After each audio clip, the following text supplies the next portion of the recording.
Good morning, children. Hope you all are in good spirit and in good health. Now, every one of us must be hoping and praying that after summer vacations, our school must be opening. But Almighty has some different plans, right? Now, let's get back to our virtual learning. Today, we are going to begin our session with first chapter of history, that is, how, when, and where.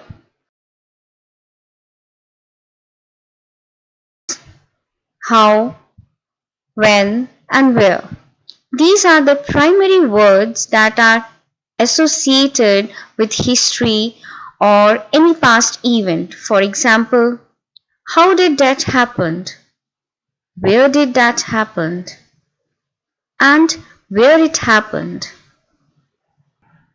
When we read history, we see a lot of dates. This is the reason history is considered as boring because it is difficult to remember so many dates. So, we must understand history is much more than dates. It is actually a comparison between past and present. What happened versus what it is now.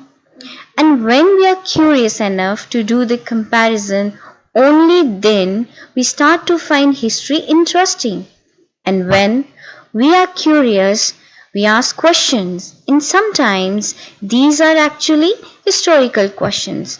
For example, when Indians started drinking tea? I know being an Indian, we consider tea an Indian thing because we have tea for every reason. But tea was originally introduced by Britishers in India, and when Indians were introduced with this drink, they were addicted to it. Britishers introduced tea in India for commercial purpose because Indian hills were stable for tea plantation. We can't fix one single date on which Britishers' rule was established in India or the national movement started. All these changes happened over a stretch of time. History associates with a line of dates because there was a time when history was an account of battles and big events. It was about rulers and their policies.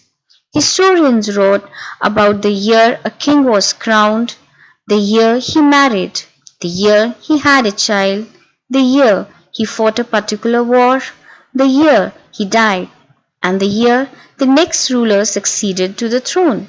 For events such as these, specific dates can be determined. They also tell us how common man earned their livelihood, how kingdoms were formed, how new ideas and culture spread, and how society changed. Dates are not important on their own, but they become important as we focus on a particular set of events as important. For example, the history written by the British historians in India, the rule of each governor general was important. These histories begin with the rule of the first governor general, that is Warren Hastings, and ended with the last viceroy, Lord Mountbatten. All the dates in the history were somehow linked to the famous personality and their activities, their policies, and achievements. We have studied the history into different periods. James Mill was a Scottish economist and a political philosopher. He wrote a 3-volume book, A History of British India, which was published in 1817.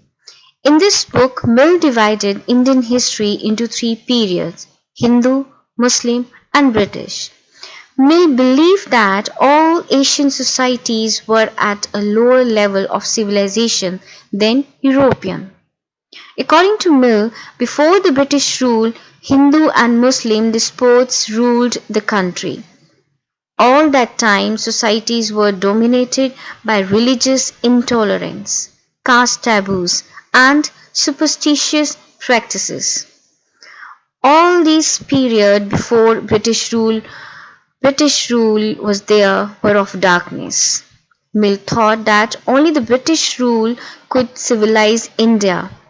It represent all the forces of progress and civilization.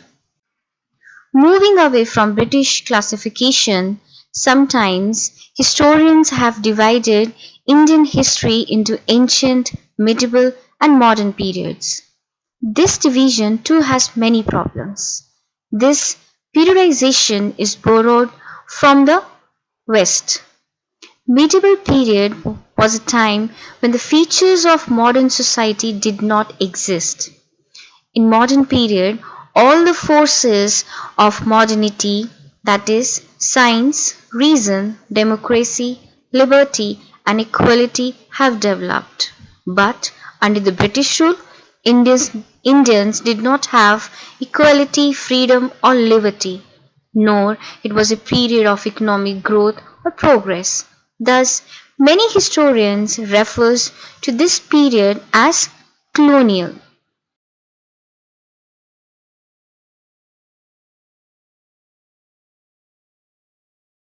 So, what is colonization?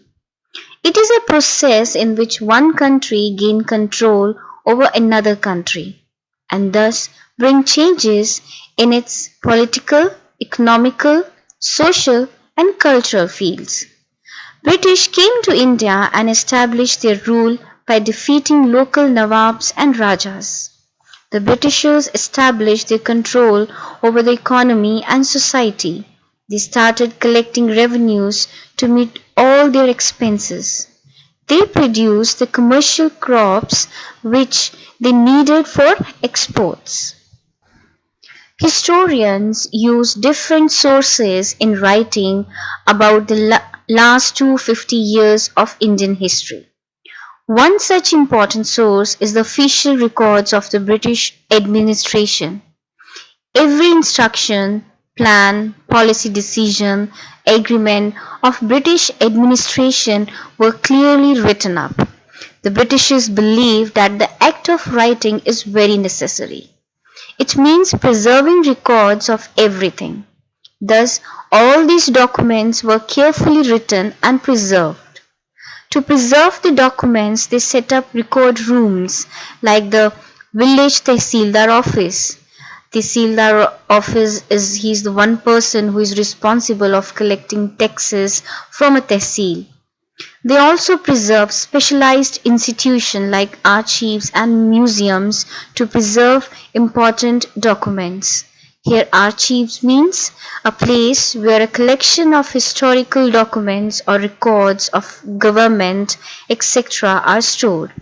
In the early years of the 19th century, these documents were carefully copied out and written by calligraphists. A calligraphist is a person who is specialized in art of beautiful writing.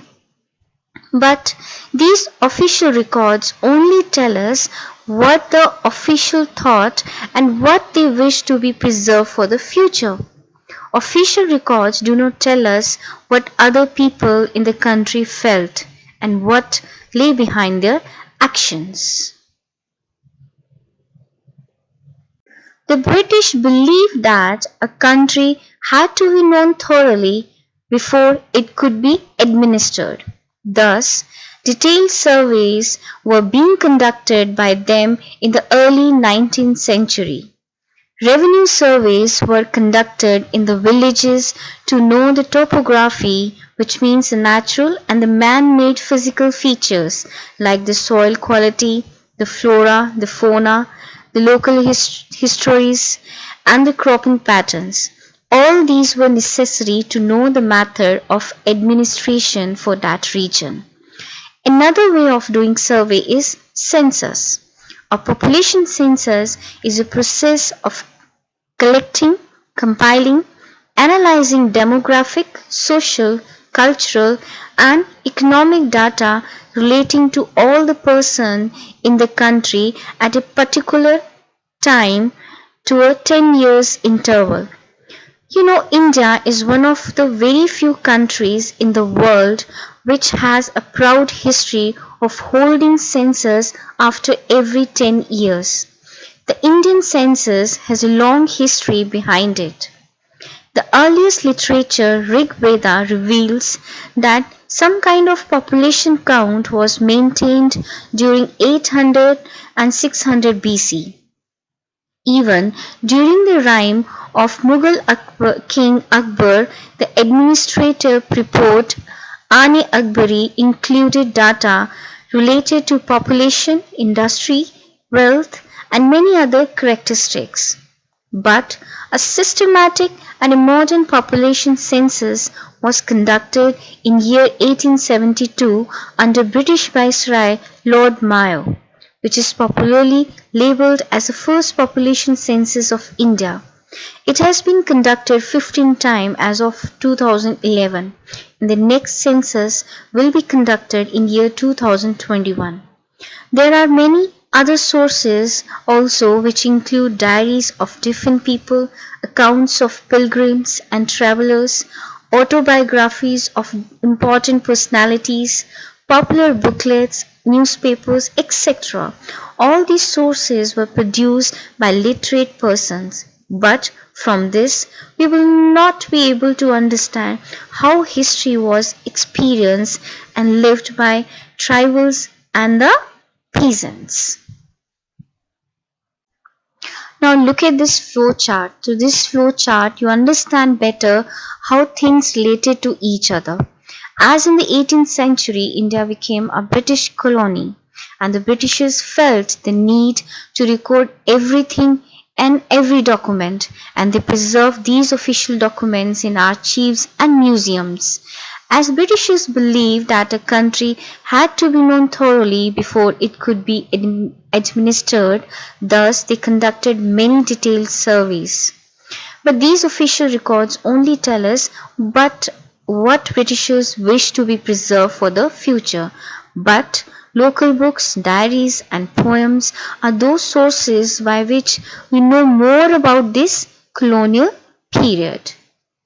Children, with this we have finished the explanation of first chapter of history.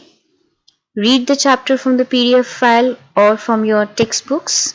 Watch this video for the better understanding. Enjoy learning, stay home and stay safe. God bless you all.